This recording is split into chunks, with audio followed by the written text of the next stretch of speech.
प्राचीन समय की बात है। एक छोटे से गांव जहां बड़े बड़े मंदिर और एक बड़े महल दिखते थे।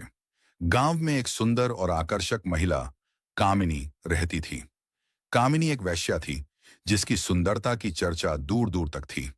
लोग उसे न केवल उसकी सुंदरता के लिए बल्कि उसकी बुद्धिमत्ता और वाणी के लिए भी जानते थे। और कामिनी को संगीत का भी अच्छा ज्ञान था। कामिनी जब गांव में निकलती तो लोग उसके सुंदरता और शरीर को देखने लगता।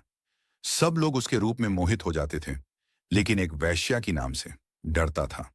वह किसी से प्रेम तो करना चाहती थी, पर समाज उसे केवल एक वस्तु के रूप में देखता था और अपना आनंद मनाने की वस्तु समझता था।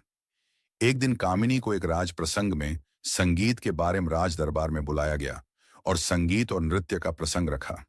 राज में एक राजकुमार था। वो कामिनी के रूप और सुंदरता को देखते मोहित होने लगा। राज में एक युवा आकर्षक राजकुमार था। वह अपने सौंदर्य, शक्ति और कला प्रेम के लिए प्रसिद्ध था, लेकिन उसके जीवन में हमेशा एक खालीपन था जिसे वह समझ नहीं पाता था। कामिनी की सुंदरता और मधुर वाणी की चर्चा पूरे राज्य में थी।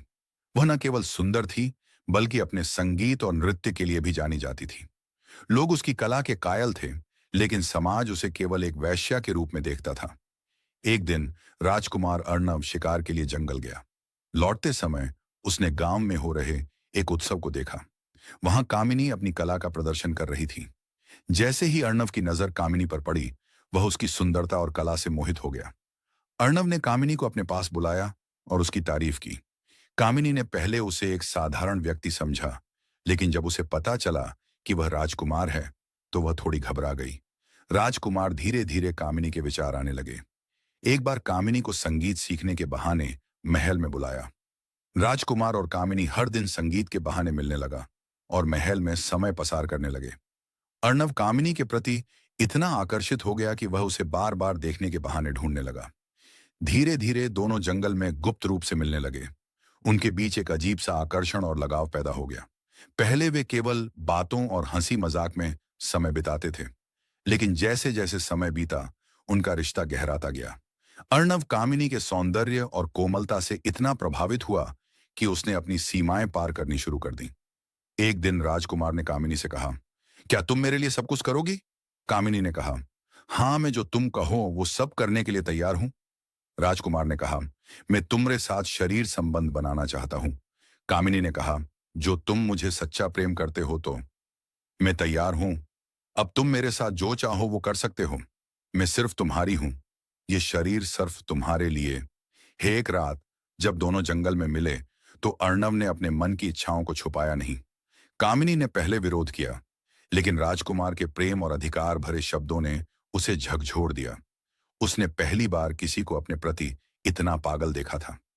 धीरे धीरे उनका रिश्ता शारीरिक संबंधों तक पहुंच गया। दोनों हर रात एक दूसरे के प्रेम और वासना में डूब जाते। कामिनी के लिए यह प्रेम था, लेकिन अर्णव के मन में धीरे धीरे वासना का अंश बढ़ने लगा। राजकुमार के इन गुप्त संबंधों की खबर धीरे धीरे महल तक पहुंच गई। राजा को जब यह पता चला, तो वह क्रोधित हो उठा। उसने अर्णव को बुलाकर डांटा और कहा, तुम एक राजकुमार हो। तुम्हारी हरकतें न केवल तुम्हारी प्रतिष्ठा, बल्कि हमारे पूरे परिवार की इज्जत को मिट्टी में मिला रही हैं। अर्णव ने राजा को समझाने की कोशिश की कि वह कामिनी से सच्चा प्रेम करता है, लेकिन राजा ने इसे वासना और पागलपन कहकर खारिज कर दिया। राजा ने आदेश दिया कि कामिनी को तुरंत राज्य से निकाल दिया जाए। जब सैनिक यह खबर लेकर कामिनी के पास पहुंचे, तो वह टूट गई। उसने सोचा कि अर्णव उसके साथ खड़ा होगा, लेकिन राजकुमार महल के बंधनों में जकड़ा हुआ था। कामिनी ने बिना किसी विरोध के राज्य छोड़ दिया। वह जंगल की ओर निकल गई, जहां वह और अर्णव एक दूसरे से मिला करते थे। जंगल में अकेली कामिनी ने अपने जीवन पर विचार किया। उसने महसूस किया कि वह केवल अर्णव की वासना का शिकार बनी थी।